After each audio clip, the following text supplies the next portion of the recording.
hands warming up today. Hey man, how's it going? Thanks so much for being back with me. Yeah, I'm still in this hotel room, but we're a little further along in our shows. Here in Niagara Falls, Ontario, Canada. I'm here at the Falls View Casino this week with the Platters, the world famous Rock and Roll Hall of Fame Platters. On the flight up here, I was watching, for the first time, I was watching Deadpool and Wolverine. And the very first scene, the very first song is Only You by the Platters. So that was kind of a nice way to set the tone for the whole trip. As I was sitting on the plane, coming up here watching the movie and hearing that song, I'm like, well, that's gonna be cool. That it gives me a little bit of an extra, oh, that's, yeah. I almost kind of see the movie a little bit as we're playing the song on stage, which is super, super cool. Anyway, so what am I doing right this moment? I've had an opportunity to play a solo already.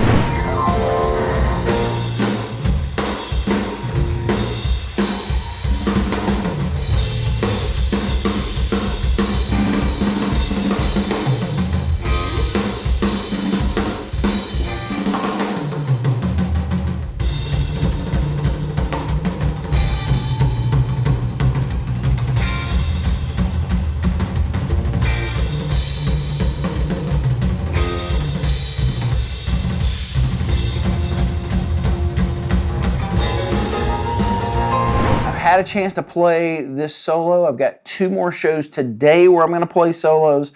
And so this morning, what I'm going through here in my practice time in the hotel room is, now I'm starting to look at not just my single strokes, but maybe some of the other possibilities that I might want to explore in that little window that I have my solo. So in this case, I'm taking a look at my double strokes. And this is in that middle of the tempo range, that 165. Just for the sake of time, I'm gonna not go through my whole tempo range here on the video, but I'll start at 160, I'll go 170, maybe even 172, just in case we get a little extra happy. But so I'm looking at my double strokes, just to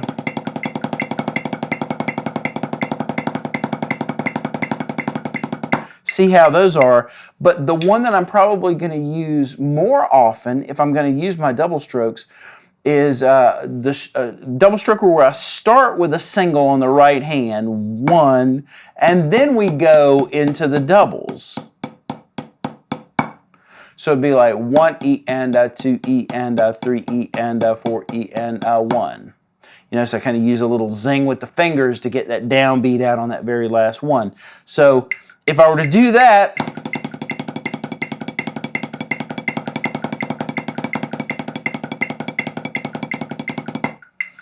how does that sound?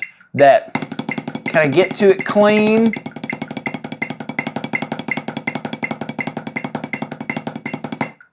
I also want to check it in the fingers. Bring it up in the wrist.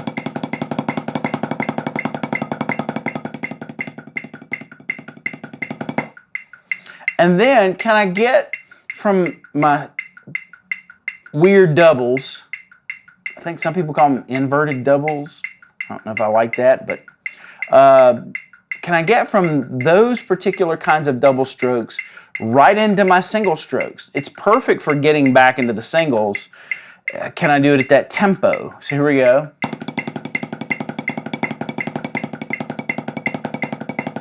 And then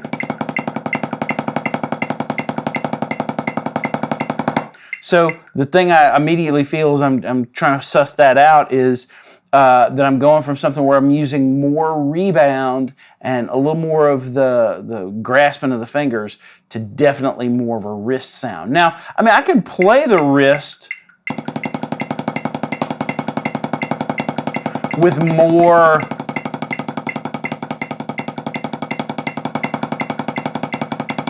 like I'm using more of the rebound of the drum, or in this case the pad, I'm using a little more of the back fingers to make that happen, but listen to the difference in the sound. Now I'm thinking about tone quality.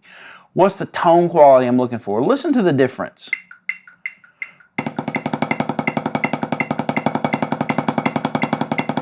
That's more trying to rely some on the rebound.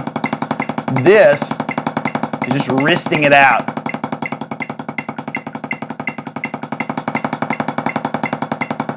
So yeah, there's a difference in the tone quality. If I'm really wristing out those things and really pushing hard, using a lot of velocity, or if I'm relying on the rebound and using a little bit more of the back fingers to help make that happen, that sounds smoother to me.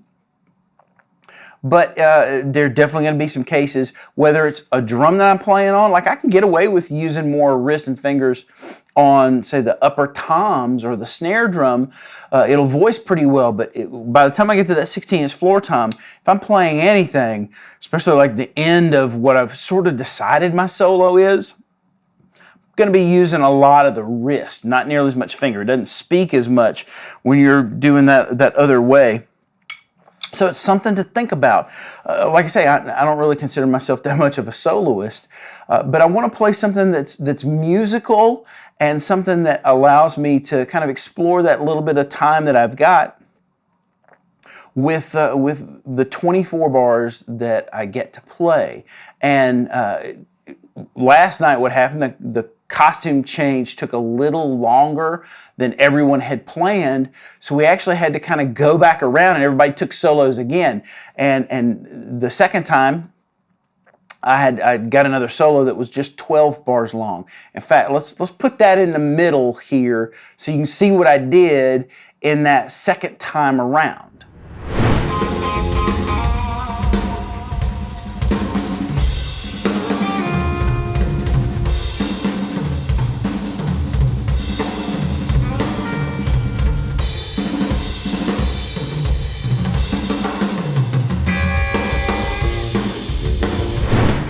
All right, so in that second set of a 12-bar solo, I ended up using that double stroke inverted. So I was playing, between the hi-hat and doing a little bit of ghosting on the snare drum. So I'm using the foot right before the backbeat so that I can get down to it. We'll do a lesson about this. There's tons of lessons about this lick on YouTube, actually.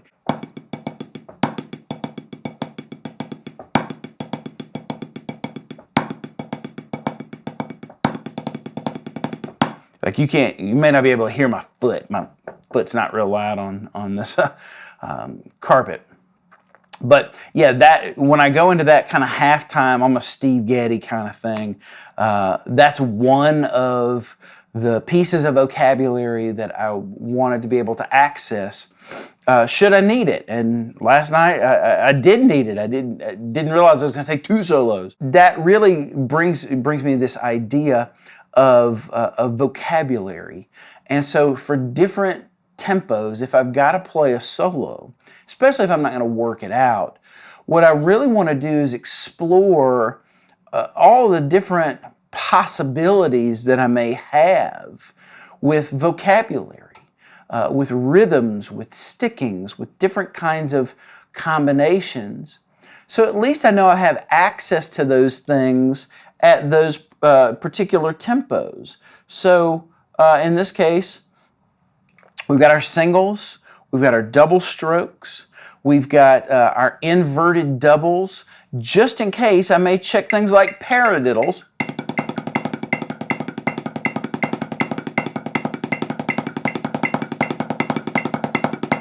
And in this case, I'm not playing like a rudimental paradiddle. I'm playing something more where I'm just pushing on all of those downbeats, but I'm not really accenting it. I'm not playing. I'm playing more of something that just has sort of, you hear all of the notes.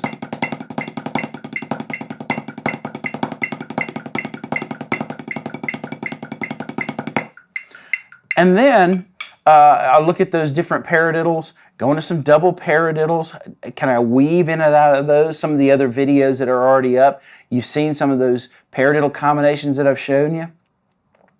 And I'll just go through and see what do I have access to at that tempo that I can comfortably weave in and out of. Can I get into my paradiddles? Can I get into my double paradiddles?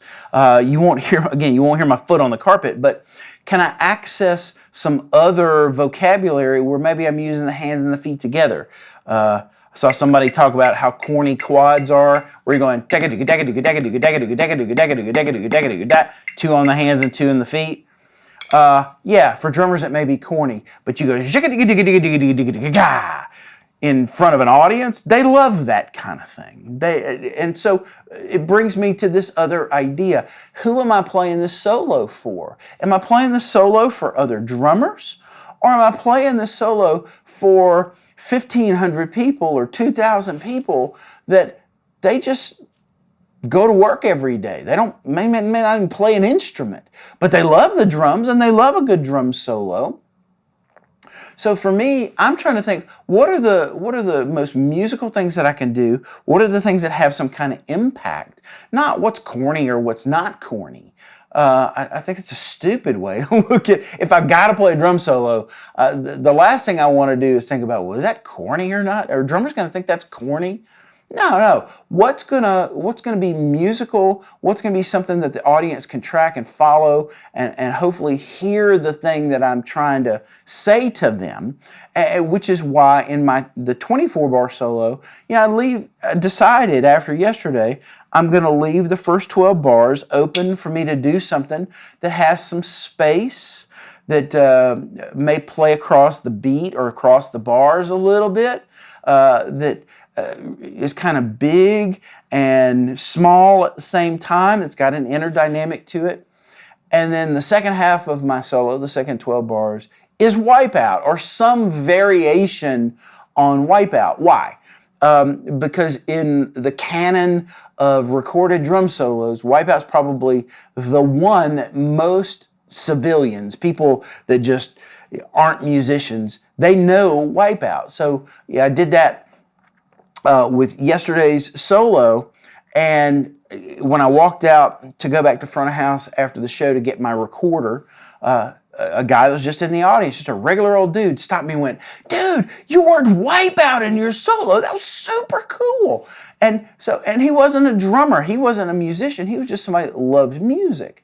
And so that for me was kind of like, let's put a pin in that idea. The idea that somebody could pick out what I was doing, and that it was like a greatest hits or something. Like I played one of their favorite songs or something. And it was unexpected. They did not expect me to do that. I think that's good. I think it's a good thing. And so as I'm sitting here, I'm working through all of these different possibilities. I'm also thinking about phrases or borrowing from the canon of drum solos that people may recognize. Like I say, I don't consider myself a drum soloist. I'm a guy who can play a solo if you ask him to, and play something that's passable. And so what I want to make sure I do is I maximize the musicality while I'm also at the same time doing something that hopefully will get a reaction from people. If I can have one of those moments, I don't want to curse on this on my channel, but that moment, if I can have one of those moments, then that's awesome too. And if the quads do it for somebody, or if I do like 4 and 2, like something like that, drummers might think that's a corny lick, but just the average person that's watching, if it's played the right way, and it's played with the right intent and the right spirit and the right energy, that's probably something that's going to be like, it's going to get them to take notice. They're not going to go, well, how long is the drum solo? We got time to go get something at the concession stand. Anyway, so that's just some of my thoughts about how I'm preparing for the solo. And we'll flash forward into the future again. And let's take a look at one of my other solos from one of the other shows that we're doing here this week.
So that was one of the other solos that I will have played tonight, and hopefully you'll see some of what I've been working on in the last two videos, and the things that I'm thinking about. We'll see how it develops.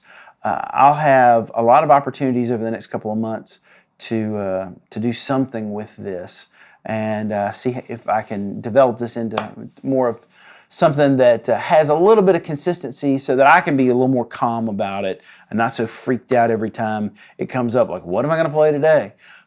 It helps to at least have a few tent poles that you can rely on when you've got, especially a solo that's this short. You never get to it and think, I have no idea what I should play today. So that really is what all this practice this morning is about, is just running through all these things. And so when you're thinking about drum solos, I really want you to think less about very specific licks or very specific things that you're trying to play for, let's say, for aesthetic effect. Emotional effect, to impress is what I'm really talking about. I want you to think more about what are the Legos of vocabulary and technique that I have that I can say something musical with, that I can play something that's interesting, that is engaging, that hopefully conveys the emotion of the moment, and that's really plugged in to where you are today. I mean, knowing that I'm going to play Wipeout, I'm going to leave myself a little bit of wiggle room to have an interpretation of it. So I don't have to play Wipeout verbatim. I can play around with it and really see what I can do with it in the space of that 12 bars that makes it interesting for me, and maybe puts a little bit of a spin on it so that people recognize it, but they hear it a little different. It's like when you hear somebody play a cover tune and they stylize it just a little bit differently that's more them. That's kind of the idea with it. If I'm going to pull from that canon of world-famous drum solos. That's all I got for you today. I think that's plenty. I'm enjoying my time here in Canada. It's really awesome up here. It's beautiful. We had a little bit of rain yesterday, but it's been beautiful. People have been pretty nice up here. The food's good. I really hope that we come back here to the Falls View Casino pretty soon. I really hope that I get back to Canada pretty soon. Not for the reasons you may be thinking, just because it's a cool place to come. But this is my second international trip this year. If you saw one of my videos from early this year where I was in the Dominican, I said this won't be the last time that I'll be traveling internationally. And it wasn't, and it won't be. Hopefully there'll be a lot more of this kind of stuff in 2025. And we've got a lot on the calendar. Make sure you go to briansteves.com. If you want to see where I'm playing for the next 2 months, that all of those dates are the public dates at least. You just go to the event page, the calendar page, and you can see all those dates. I'll be all over for the next couple of months. And 2025 is already shaping up to put me all over North America again, maybe internationally. Cross your fingers for me. So anyway, I hope that you've found these videos valuable. Really appreciate you watching these. And make sure if you haven't already, click that subscribe button so that you'll know when new videos come out. Ding that bell. It'll tell you, it'll give you notifications every time that I put out a new video. If you'll just smash that bell over there. Make sure you hit the thumbs up, the like, and do me a favor there. That allows the algorithm to let more people that like this kind of stuff know that this is good stuff. So yeah, man, thanks so much. And I guess it's time for me to go get something to eat now. And I really appreciate you. Until next time, be awesome to yourself. Be extra awesome to everybody that you meet. And until next time, I'll see you when I see you. Thanks so much.